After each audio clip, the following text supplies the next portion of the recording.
Whether it be old games or new, there's nothing really more synonymous I could think of with video games outside of killing Fishing. demons. Dude, we talked about this. Anyway, if you haven't met me before, then my love for old games runs super deep. And I also think that any excuse to have other people play some of my favorite games is an incredible opportunity.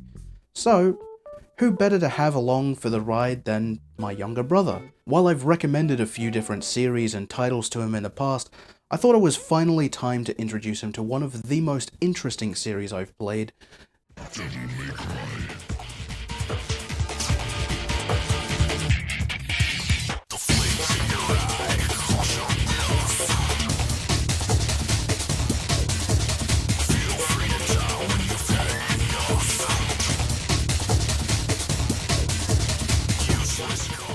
Compared to a lot of the stuff I've played before, this game was pretty different.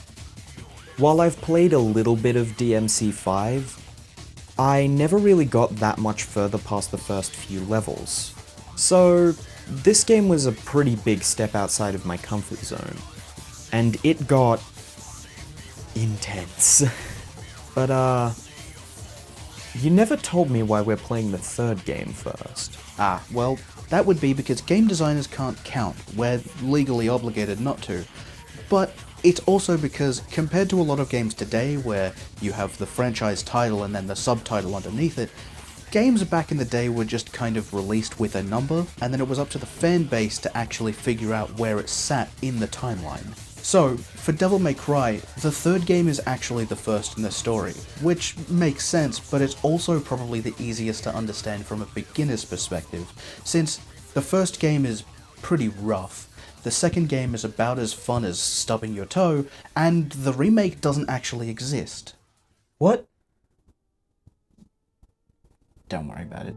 Originally, during the early development of Resident Evil 4, Hideki Kamiya was given the reins, allowing him to try and craft a more action-focused Resident Evil. But, not long in, the project was put on hold because of how different this game would have felt in comparison to the other Resident Evil games. But instead of restarting and attempting to make another Resident Evil game, Hideki continued to play around with this more action-focused concept, and after getting a more solid idea of what he wanted to make, he presented it to the studio at the time. This idea was greenlit, allowing the production of the first Devil May Cry. Hideki approached the creation of this game and its character in a much different way than most large studios would allow now, taking any concepts this team would come up with and then adding them simply based on how cool the idea was. And this was the same with Dante. Instead of trying to outright make a cool character, Hideki understood that the harder you try to make something cool, the less effective it is, which is why Dante just doesn't really seem to care about much in intense situations. If he gets knocked down by an attack, he just gets right back up. This is also why you have the style meter in the game. The better you play, the cooler you are because you're gaining that effortless knowledge to defeat any obstacle in your way. Okay, but why are we talking about the first game and not the third? Well, in all honesty, it's more because I just kind of wanted an excuse to talk about all of the tests they do for their cutscenes in the game.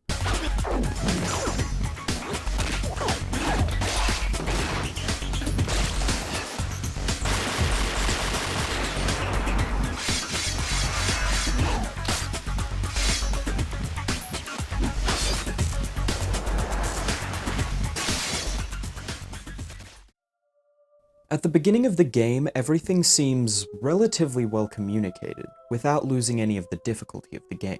It proposed a nice challenge to me as someone who hasn't played DMC3 before, without limiting me in any way. And on top of that, anytime I died, it felt as if I'd learnt something new about each enemy or boss I died to, rather than me just dying to the exact same thing because I had no idea how to combat the enemies. It felt as though I could restart and make actual progress.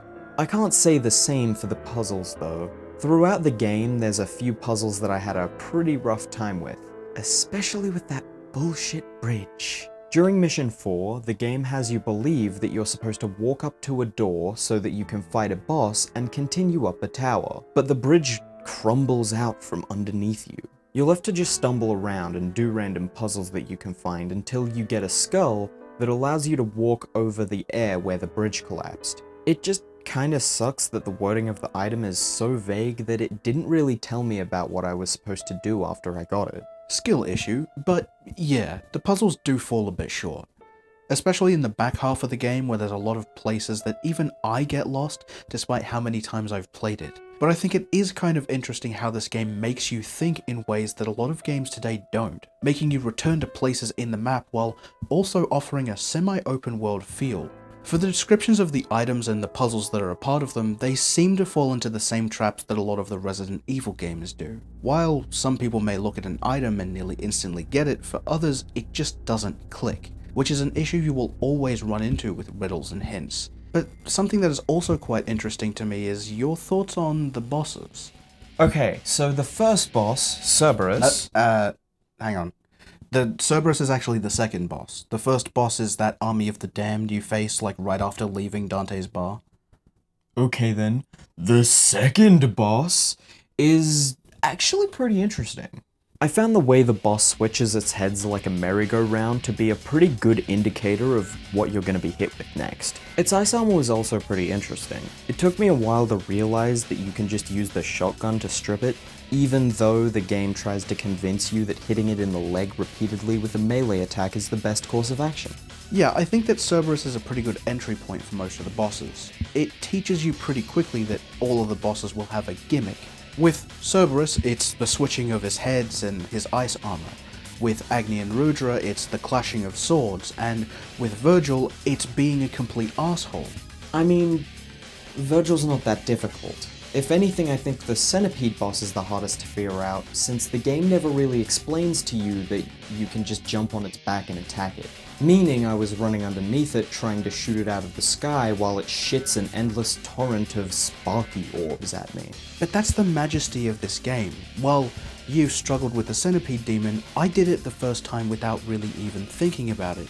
Even if I had to redo it 7 times for this playthrough for some fucking reason. But outside of that, what do you think your favourite part of the game was? Was it the bosses, the puzzles, maybe even the super cheesy and somehow equally amazing cutscenes? I think it would probably have to be the weapons. Being able to experiment with different weapons is really fun, and having the different animations and attack patterns is a really cool way of changing the combat without actually changing the combat. To be honest, I do kind of forget how fun it is to actually experiment with the weapons, since I've very much gotten into the rhythm of just using Rebellion since it's so powerful. Old. Yes, very good. Are you happy now? Very. But, to be honest, I did use Rebellion a fair bit as well. Since Stinger is a pretty powerful combo, and a great follow-up after having enemies flying away at the end of other combos. It's also a pretty efficient way of getting your style meter up. Yeah, I guess, but I think my preferred method is actually just to use my gun. You see, the pistols, lovingly called Ebony and Ivory, are actually the most useful things in the game.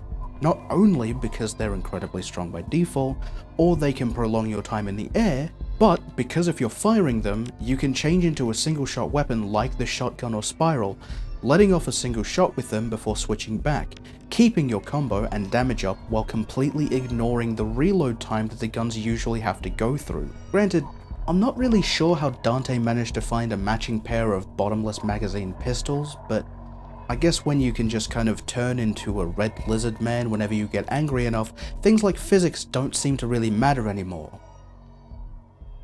Actually, speaking of lizard man mode, what did you think of Devil Trigger? Well, overall, I think it's a pretty helpful power boost. It feels like a temporary upgrade to most weapons, while also being extremely helpful for a lot of the bosses. And though it is almost mandatory in some segments of the game, it never really feels like it's restricting my options in the middle of combat. But my favorite part by far is the way that Dante runs around like a Looney Tunes character when his movements are all sped up. Well, children, I think it's about time that we talk about the story of the Sons of Sparta. Alright, so These boys have daddy issues. The red one meets a girl and she's like, I want to meet the blue guy. And then the red guy's really cool and he's like, you don't want to do that. And then she's like, you can't tell me what to do. So then she finds out that her dad's into some weird kink shit where he dresses up like a clown. And the brothers are really too not paying attention or something. So they just kill him instead. That's what you got from the story? Yeah? Why? Well, we start off with our character Dante, who has just finished setting up his shop for his demon hunting business. That's when this old man comes in with a job. And by job, I mean here's a bunch of demons, welcome to the game. After killing the demons, Dante goes into the street to watch a giant tower come out of the ground, where his brother Virgil wants to bridge the human and demon worlds. So he can get his amulet back and stop the worlds from being merged, Dante continues into the tower where he meets a woman he calls Lady, who is looking to kill her father because he worships demons, and is revealed later in the story that her daddy is now a clown, which really adds a weird spin on all of those spanking lines he says during his boss fights. After having a disagreement about who gets to kill the clown, Dandadan wins and continues on to meet up with his brother, who had been double-crossed by the jester earlier. After teaming up to kill the clown and get their amulets back, they have one final confrontation over the amulets that their mother gave them, which Dantissimo wins. See? I was mostly right. Huh. I guess you kinda were. But now that all of that's done and we've had our adventure, what did you think of the overall experience? First of all, as I said before, this is probably one of the best experiences to introduce new players into the Devil May Cry universe. There's a lot in it that's super easy for people to understand who have never played one of these games before, while also having enough to really give some people some snags, meaning they might have to reach out to others or even friends who introduced them to it. The combat is super fast and satisfying, while also having that added challenge with both the style ranking and the boss fights. But there are some parts where this game falls short. Like, for example, I didn't really feel much incentive to use a lot of the different weapons, since I just used Cerberus and Rebellion for majority of my run. And even after trying Agni and Rudra, I found that they were just kind of lackluster. And the rest of the weapons were given to me so late in the game that I didn't end up paying attention to them because I'd already grown attached to what I already had. To be honest, I think it's more that you just weren't interested in experimenting with different weapons because you were too focused on Beyblade mode with Cerberus. And you also missed the sniper rifle, which is probably the best gun in my eyes. Yeah, though it would have been nice for the game to at least tell me what situations the new weapons would have been good for. So you want the game to tell you how to play it? Anyway, for an older title, I found it incredibly entertaining compared to a lot of what's being released today. New games seem to be trying to cash in on nostalgia for titles that I don't really have any attachment to, or they seem to be setting aside the gameplay for epic flashy graphics and ray tracing that no one can actually run. DMC3 seems to be much better balanced considering it's got really interesting gameplay and a simple but cool story. And considering how many options and customization there is during combat, new players can find their own way without needing to be guided too much. Especially with how you unlock Virgil at the end of your run, incentivizing players to replay the game with a new approach and maybe unlock some of the things that they might have missed at the beginning of their first run.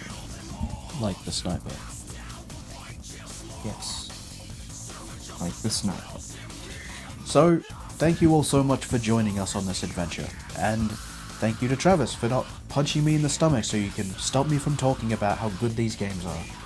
And thank you to Capcom for making these games, because large companies just don't get enough credit these days.